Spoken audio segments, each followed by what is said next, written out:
Hi, hello. Welcome to another episode of Isaiah's Newsstand. It's your host, Isaiah Edwards. The date is May 31st, 2023. Hopefully, this episode finds you well, in good spirits, and high hopes. As for me, I'm doing pretty good. I'm adjusting to the heat. I'm feeling good. Yeah, it's great, even some might say. Um, let's see. Work today, it was a typical hump day. Did a little bit of overtime, so that's nice. I need the money. I wish I had something cool to report on the food corner, but I guess we had funnel cake at work, so there was that. That's like a usual thing, though. At least once or twice a year, they usually give us funnel cake. I've kind of gotten a little jaded on it, but I got my one at least. I actually did wind up getting two. Actually, full disclosure, they kind of were like sitting them out at the end of the day before they left. The people who come through to make them, and I was just like, let's just get one for the road. And I'm literally just eating it as I'm walking to my car. And by the time I get to my car, I'm like, I don't want any more of this. My hands are all greasy. But it was good. It was a nice day. I'm happy to have made the rounds, if you will. So yeah, that's more or less a food corner. I mean, it's kind of been ho hum outside of that. But we do have some news to talk about, so I figured we can go ahead and get into it. I'm going to start off proper. If you know, you know.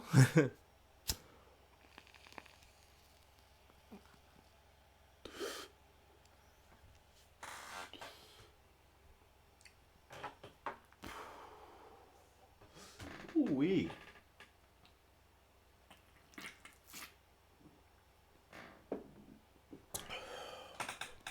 Okay. All right. All right. Um, let's start off from Reuters. Japan court rules that a bar on same-sex marriage is unconstitutional. Let's see. A Japanese court ruled on Tuesday that not allowing same sex marriage was unconstitutional, a decision activists welcomed as a step towards marriage equality and the only group of seven nation with no legal protection for same sex unions. The ruling by Nagoya District Court was the second to find a ban against same sex marriage unconstitutional out of four cases over the past 2 years, and is likely to add pressure to change the law in a country in which the Constitution says marriage is between a man and a woman. So this is a really big deal. I think I had heard about the ruling that they referenced in this article from Osaka last year. I'd heard it on like the BBC News, and I was like, wow, that's fucking crazy. I had no idea at that point that Japan like just has it still in their constitution and they haven't changed it and they didn't want to. But then I mean it kind of goes to show like who's in power right now and things like that. I believe the MP is Fumio Kishida. Yes. I mean, they are called a liberal democratic party, which I love this. Like, you'll have like these very liberal sounding names, but in reality, they're like, a conservative party or like a nationalist party or some kind of mixing, blending of the two. And they just picked up on the vibe that you have to sound liberal for people. And then you can kind of just say what they want to hear, maybe, or what you think they want to hear, or what you want to deliver. And if it links up, then it works out for you. So Kishida has been kind of moving, quote unquote, carefully with this, aka I feel like people would say stalling, but it's good to see that there is traction being gained, and hopefully like we can see a world where Japan has just better equality, because this isn't obviously the end. I mean, if you have this still in your constitution, you obviously have issues. It also leads to problems for same-sex couples when it comes to like let's say you're in the hospital, you're not 100% guaranteed to be able to see your loved one, be around your loved one, the way you should be allowed, things like that. Just common core rights that every human being should have, every couple should be allowed to have. Just doesn't matter who you're paired with. But we'll take what we can get, especially this week. Thinking about obviously, the previous episode with Uganda, how they're literally going in the fucking opposite direction, just trying to imprison, people who are gay for life, potentially kill them. Like, it's fucking insane. But yeah, we'll take what good news we can get. I figure we start off with something positive, but then we got to get into some negative shit. From ABC News. Man arrested in slaying of New Jersey councilwoman, apparently new victim from church. So this is an update on the death of New Jersey councilwoman Eunice Dwumfour.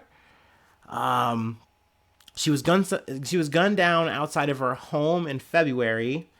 And it turns out now they have identified the man and arrested him. It is a Virginia man by the name of Rashid Ali Bynum, 28, who apparently, and I guess I got to slap on allegedly, who apparently knew Dwumfour from church, was taken into custody Tuesday morning on charges including first-degree murder. Middlesex County Prosecutor Yolanda Sioni announced at a news conference Tuesday. So this was a big development. When we initially covered the story, we didn't, who, killed this woman. It was very sad too. Not only was she a congresswoman, she was also an active church leader, and I believe that that's how they knew each other. She's also a mother. I believe she was married as well. But yeah, she was shot multiple times. And the family doesn't know how they know each other. Like, they don't know this man. They've not seen him before, but apparently he did go to he went to the same church that she led. Let's see. According to Sioni, Bynum was a contact in Dwumfour's phone under the acronym FCF, which authorities believe stands for Fire Congress Fellowship, a church that the congresswoman was previously affiliated with, which was also associated with the Champion Royal Assembly, the victim's church at the time of her death. And days before the murder, Bynum allegedly searched online for what magazines were compatible with the specific handgun. Also, he searched online for information on the Champion Royal Assembly Church in Sayreville area. So essentially, he was kind of trying to look for her.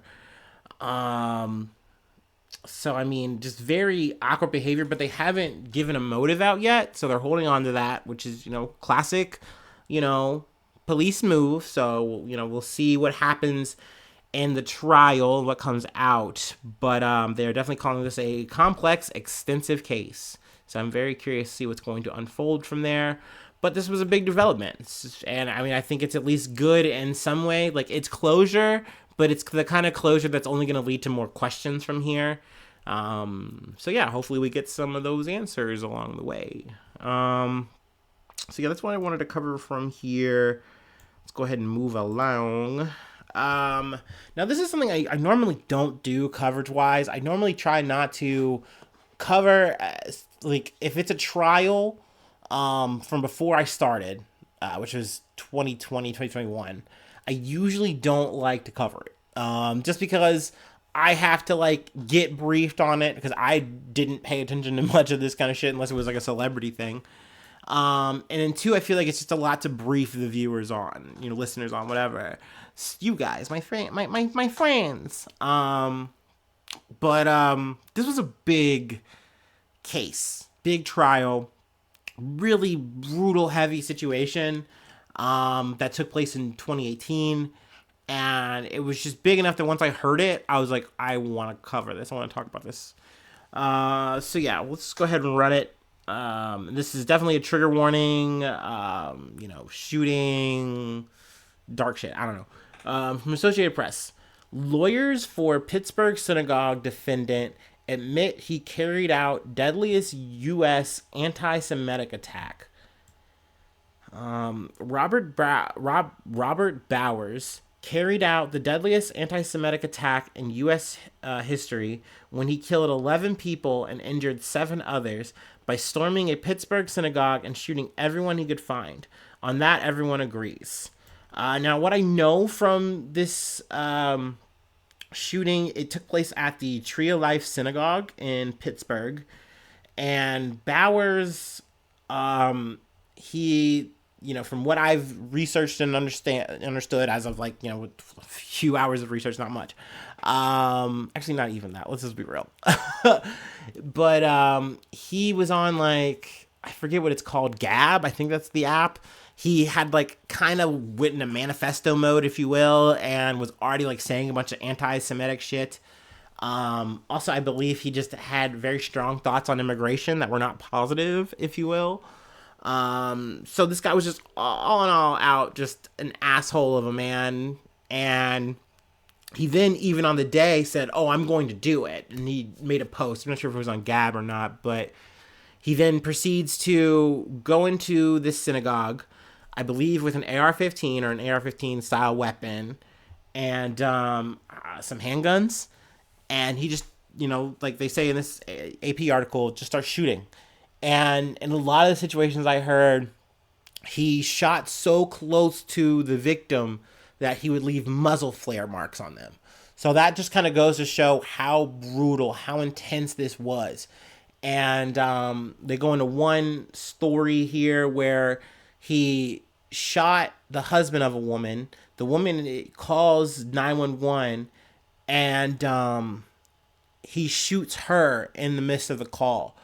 And I learned that they got married in this synagogue. It's just fucking sad. And just this guy was so wrapped up in this idea that he needed to eliminate people for this reason of just being who they were. But then he gets wounded, injured in the whole situation, altercation, and he's arrested. He gives up, and along the way he's talking more anti-Semitic shit to the cops. Like, he's on this Mel Gibson shit. It's like so fucking stupid these people are. So now here we are. He's doing this trial shit. And let's see, let's read a little bit here. Even though Bowers' defense acknowledged at the outset of his federal trial Tuesday that he was the gunman, they hope to spare the suburban truck driver from a possible death sentence over the October 27th, 2018 massacre at the Tree of Life Synagogue.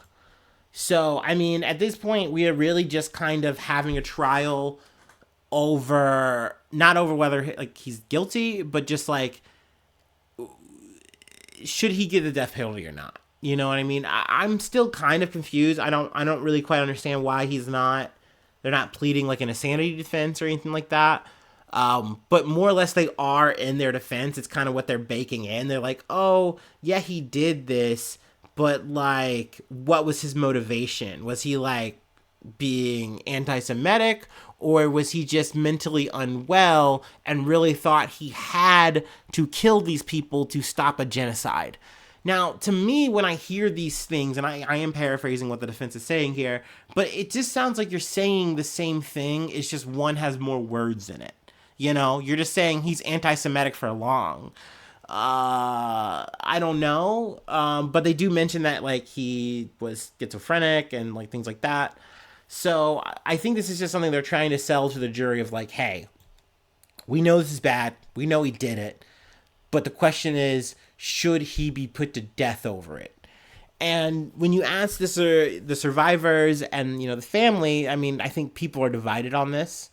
It's definitely not 100%, oh, we feel like he should be, put to death. And there are some people who are like, no, like this fits. This is what you should be doing. And this is a conversation that comes up a lot on this podcast. When we talk about trials and we get to the sentencing and things like that. I still personally feel that the death penalty is something that should just not be on the table. Like, period. I just feel like where we're at as a society, we should be past that. That being said, I also understand why that knee-jerk reaction is in all of us, I think, and that if it was your loved one, if it was your person, it's hard to be the person who goes, oh, I want them to live a life. I want them to breathe every day and have all the things that they just took from the person I love, I care about. So, yeah, like, I mean, I get that this is a debate that's going to probably keep on raging and why it's different everywhere across the world. So, yeah. Definitely I'm going to keep you posted on this trial from here. I know it's a lot. It's a handful and then some, but, you know, I just, especially, and it's sad too, because this is something that happened in 2018, and now we're in 2023, and, like, the level of anti-Semitism has only gone up, you know? Like, you only see it more and more normalized online.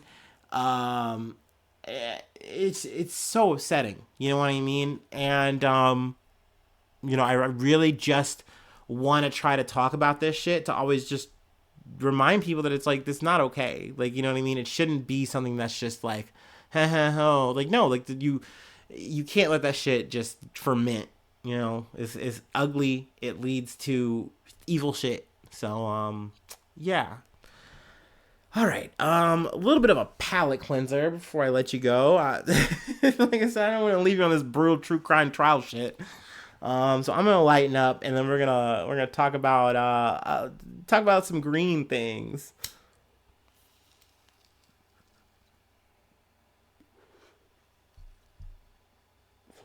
Oh yeah.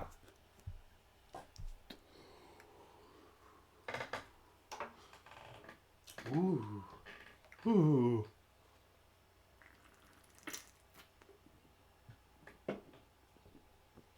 All right. Oh. All right. From ABC News. Mystery behind bright green water in Venice Canal solved, officials say.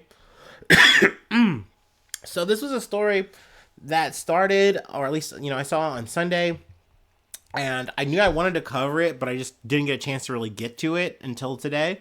And it was really convenient because it turns out they solved what this green water was. Um, for me, it was so funny to see this shit because it made me like it was giving Chicago on fucking St. Patty's Day. You know, it was very. I'm like, are they trying to be us or something? Like, what the fuck is up? Now, people initially thought and were thinking, oh, this is some like eco vandalism shit, which is something I will get to because I did kind of want to talk about it since they mentioned it in this article. But it turns out that it wasn't that. It was, I think what it's called, fluoride. Let me see if I can find it. Fluorocene. I'm sorry. Environmental authorities conducted chemical and biological tests on the water and discovered the bright green color was the result of the presence of fluorocene, a non-toxic substance used to test wastewater networks, according to a press release by the Regional Agency for the Environmental Protection and Environmental Prevention and Protection of Veneto. So yeah, that's good. It's good that it's non-toxic. Now they don't know why it, like, how it got there. They're still, I guess, investigating on that. But yeah, it's good that it's not something like radioactive or anything like that. But yeah, to kind of get back to the eco vandalism, it's something that I really haven't mentioned too much because, like, the stories to me always feel small change, and I always have other stories that I wind up wanting to cover, so I just kind of miss them. But activists from Italian environmental group Ultima Generazione, sure, which translates to Last Generation, poured black liquid into the Trevi Fountain in Rome on May 21st to protest the use of fossil fuels.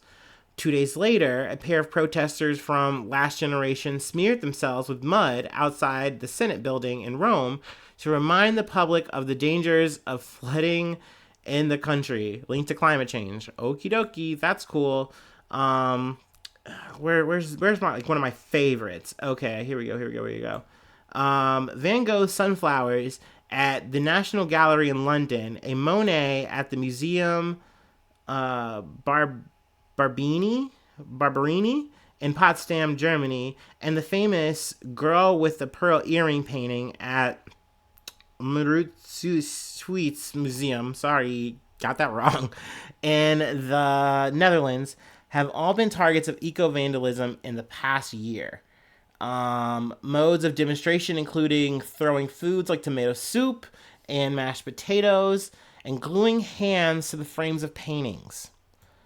I just fucking hate that shit. That's my 2 cents on that. Like, on all of it. On all of it.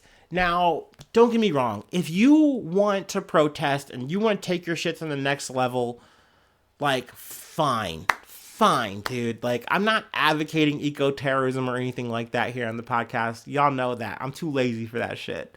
And I don't support it. I just don't get it. Like, at the end of the day, what does it change? It just aggravates people and it takes away from people. Like, that's how I view it. So when people are trying to like throw soup on paintings, I don't remember if it was a Warhol, whatever, I don't know, but like, and they glue their shit to it doesn't do anything for me. It feels very teenager. It feels very tweeny.